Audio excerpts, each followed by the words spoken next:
Diretso na tayo dito sa issue na reklamo sa atin ng isang kababayan natin doon sa Mako, Davao de Oro na inuna raw ng LGU ng barangay bigyan ng bagong tirahan doon sa relocation site yung ilan dyan na hindi naman naapektuhan ng landslide, na hindi naman nasira ang bahay. May pinapaboran to. Yun ang right word. Pinaburan daw. Kasi hindi naman daw nasira ang bahay.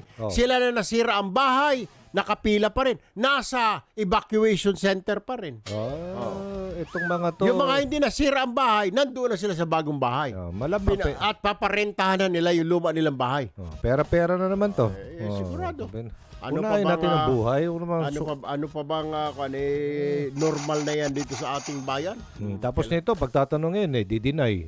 Siyempre. Mahiling mga denial kayo, ha? Ay, para kayo, wala kayong pinagkaiba sa iba dyan. Oo. Sige, ito na. Anyway, magandang umaga. Sino itong kausap natin? Alias Cecilia Kong. Alias Cecilia. Cecil na lang. Ay, balag natin. Miss Cecil, good morning po. Miss Cecil, good morning. Hello? Nakikinig siya sa sa TV yata. Hello? Hello? Yuhu! Uy. Wala na. Sabihin mo na. Sabihin nyo, ma'am, patayin mo yung radyo. Tapos pakinggan mo na lang yung monitor. Alias Cecil. Hello? Ayaw niya yata ni Cecil. Alias tawagan ulit. Kalampagin natin to si Mayor dito mamaya. May ginagawang kalokohan na. Mayor! May sakit na nga daw si Mayor. Kasakit na. Sakit na. Nagsakit-sakitan. Andiyan na.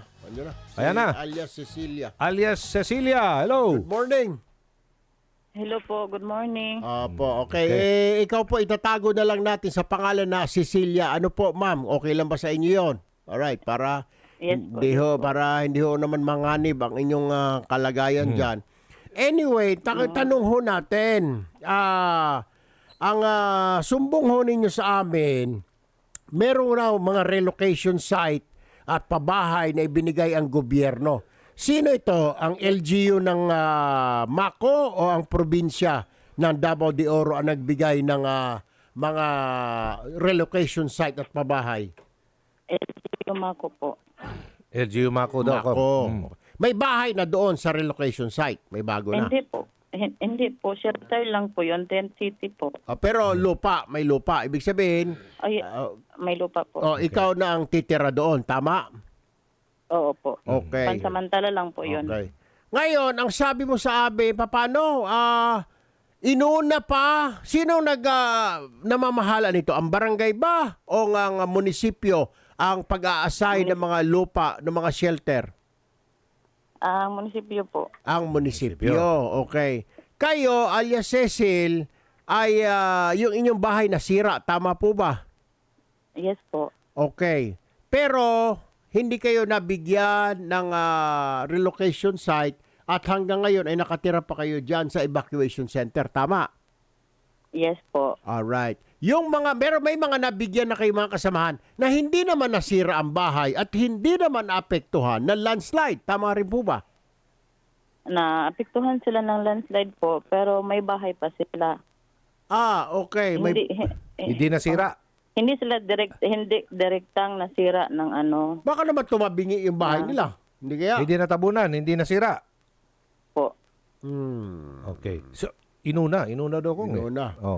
Bakit ho sa tingin ninyo inuna ho sila at hindi kayo? Kaanak ba nila Mayor ito? May connection ba sa Tito Hall? Kay barangay? Ano po ang pagkakaalam nyo, alias Cecil? May connection po ito sa sa LGU. May koneksyon. Bakit? Bakit yun nasabi ho? May connection sa LGU? Sila kasi ang nauna Ganon. Ano bang usapan? Yung mga nasira talaga ang bahay, yun ang dapat unahin na i-relocate. Tama? Tama po. So ilang Pero kayo? nagsumbong na ba kayo? Alias Cecil? Sa munisipyo? Hindi naman kami pinakinggan po. Sino ba kausap nyo? Alias Cecil. Cecil? Ang tagapamahala ng MSWDO po. Sabi niya, unahin pa yung 89 na batch. 89 batch. Oh. Ano yung 89 batch na yon? Na itinanbats na nakatira sa Ten City po. Okay. Kong, nandiyan na si Governor Dorothy Gonzaga, Kong. May buntag, Gov. Governor Gonzaga, ma'am, good morning. This is Erwin Tulfo and Aljo Bendijo. Live po tayo sa PTV at Radyo Pilipinas, Governor. Good morning po. Yes, good morning po, Kong. Good morning, Sir Aljo. Morning. Opo. Ma'am, ito nga po, meron tayong isang complainant, medyo marami din daw ho ito. Nagtataka ho siya at nagsusumbong sa amin dahil napanood niya dito sa programa dahil nagkakaroon na po na tayo ng investigasyon sa Kongreso. Pero ang kanyang sumbong, ma'am, ay tungkol doon sa pag-a-assign sa relocation site. Yung mga nasira daw ang bahay, hindi naman nasa evacuation center pa rin. Pero yung mga hindi naman nasira ang bahay, siyang inuna na ilipat doon sa mga relocation site. Alam ho ba ninyo ito, ma'am, or ito ho ba pwede ninyong silipin at matanong ang munisipyo ng Mako, Gob? Yes, sir. Kong, Opo. ganito po yun, Kong.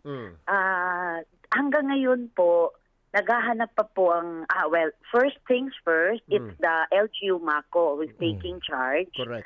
of nung lahat ng beneficiary at pati paghahanap ng lugar na malilipatan nila. Aha. So, tinulungan po namin, nakahanap po tayo ng temporary relocation site nila na yung isa ng Quasay Parish, pag-aari po ng Diocese ng Tagum, na ang maa-accommodate lang po ay 89 tents lang. Tapos po, yung may isang site pa po na pinapahiram ng Apex, which is supposed to be the site for their hospital, na ang ma-accommodate lang po ay 123 tents lang po. So, bale, a little over 200 lang ang kaya pa po nating mailagay doon. So, ang ginawa po ng Mako, kasi may meeting po doon, kasali po ang yung sa province side po, kasali po ang PDR namin at saka PSWTO. Meron po silang guidelines na binigay. Madami yun parang 8. So ang primero po nun is dapat bona fide resident ng Barangay Masara at saka Barangay Mainit. Kasi ang Masara, talagang kung sira ang bahay o hindi, it's immaterial na po kasi hindi na po pinababalikan lahat doon. Okay. Kaya considered po talaga sira lahat kasi bawal na po bumalik. So, Yes po. hindi totoo yun na may pinapaboran na hindi naman nasira ang bahay pero biktima rin siya ng landslide. Is that correct, Governor Gonzaga, ma'am? Well, I should say so. Di ako makapagbigay ng definite answer dyan. But meron po kasing guidelines. And insofar as the consideration kung sira ang bahay o hindi, considered sira na po lahat yung nasa Masara po. So this is the explanation, Gob, na dito sa 40 families. I think it's just a matter of communicating with them siguro, Gob, if you can send Yes, somebody and tell them na hindi na importante kung nawasak o hindi ang bahay. Dahil yung mga hindi nawasak ang bahay, hindi na rin pwedeng balikan. Tama? Definitely. Bawal talaga. It's not true na hindi May pinapaboran. may pinapaboran, kundi ang pinag-uusapan lang dito pag kahit na nakatayo ang bahay mo, hindi ka na rin pwedeng bumalik dahil considered na talaga na danger zone po yon at hindi na pwedeng balikan. So, Correct po, sir. Ayun. Okay, yung pong mga shelter na yan, may lupa ho yan, of course. Sa kanila na po yon, igagawad na sa kanila? Go. Ay, hindi po. Hindi. Hindi po. pala. Hiniram lang namin sa Diocese of Tagum at saka sa Apex. That's why Mako is having a hard time pa po maghanap ng para permanent relocation. Kasi kailangan namin ng naghahanap pa po kung saan makabili. Tapos, kailangan pang i-check ng MGB kung po pwede yung yung mga barangay na malapit din doon. Kasi kawawa din naman yung mga tao na as in ang layo ng malilipatan nila or lalo na kung sa ibang munisipyo pa. Kaya naghahanap talaga kami ng mas malapit-lapit doon sa dating tinitirhan nila, napapasa sa MGB po. So sa kanila na po yung At sa kasakali. kaya naming bilhin. Okay. Ayan, definitely, yes. Oh. Ibibigay na po natin. Libre. Okay. Oh, maganda. Opo.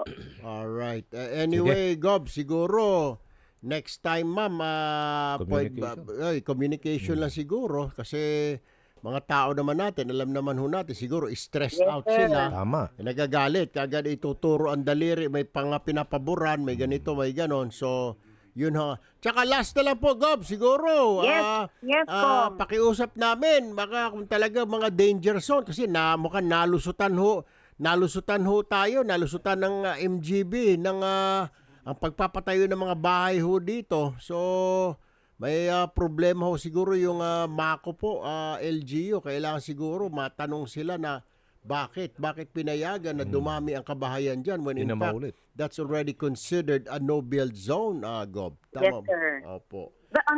Ang narinig ko din po, kasi nahihirapan din po kami, in particular yung sa PLGU, probinsya.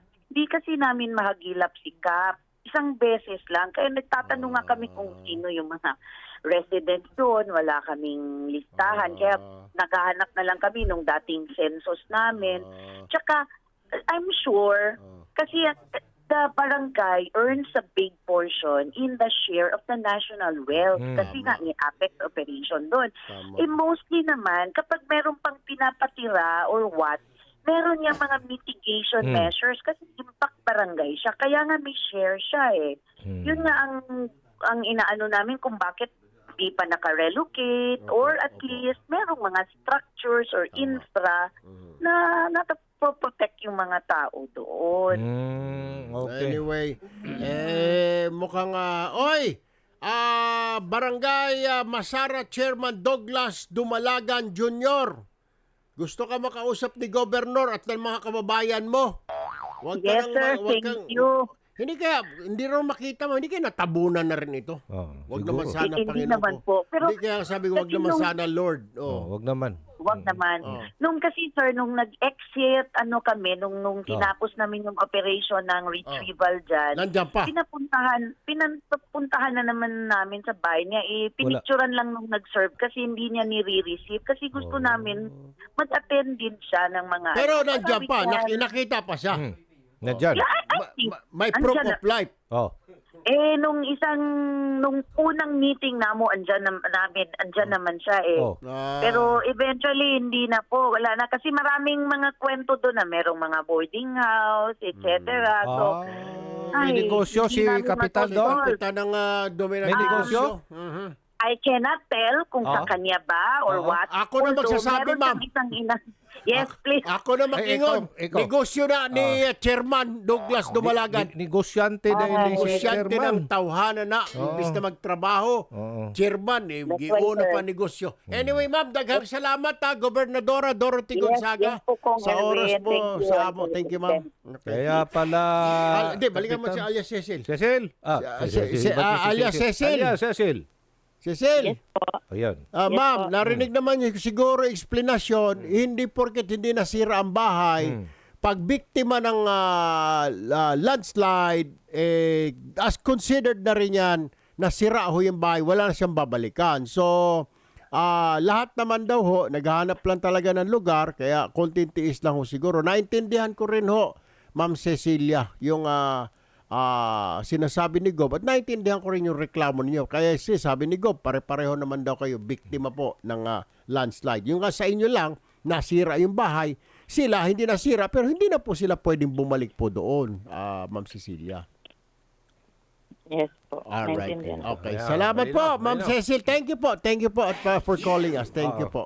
Wanted na to si Barangay. Barangay Masara Chairman Douglas Dumalagan Jr. Sabi mo nga ng French yan. Huwag kang... Baka hindi maintindihan Tagalog eh. Yung Bisaya. ayaw pagbungol-bungol diha. Yan. Kay lisod ng magbungol-bungol puro dili Yun. bungol. Yun. Magbuta-buta, di naman po kabuta. Ha? Anong buta-buta na naman? Buta isa ko, zero eh. Ano ba yung Magbingi-bingian, di ka naman bingi. Okay. Oh, okay. magbulag-bulagan, di ka naman bulag. Ayun. Negosyante ka lang. Oh. Nagpapaliwanag Tumatakbo pala ng parentahan dyan sa ano. Huwag ka na kasi magnegosyo muna. Inuna negosyo. Baka mamaya lahat ng mga nasira yung negosyo niya yun. Kaya nagtatago. Oh. May hiya ka pa ba? Kapal nga ng ano mo eh. Kaya nga sabi ko, sana hindi siya napasama doon sa nawawala. May nawawala pa kasing siyam. Baka dandun. Baka hinahanap niya yung boarding house niya kung saan. Naghanap Kinuha siya niya ng mga makahoy siguro. Yero. Yero Eh, daw. wala na. Tayo na naman niya. Ikaw, chairman, ha? Niloloko mo kami, ha? Hindi kami mga, mga engot, ha? Yan.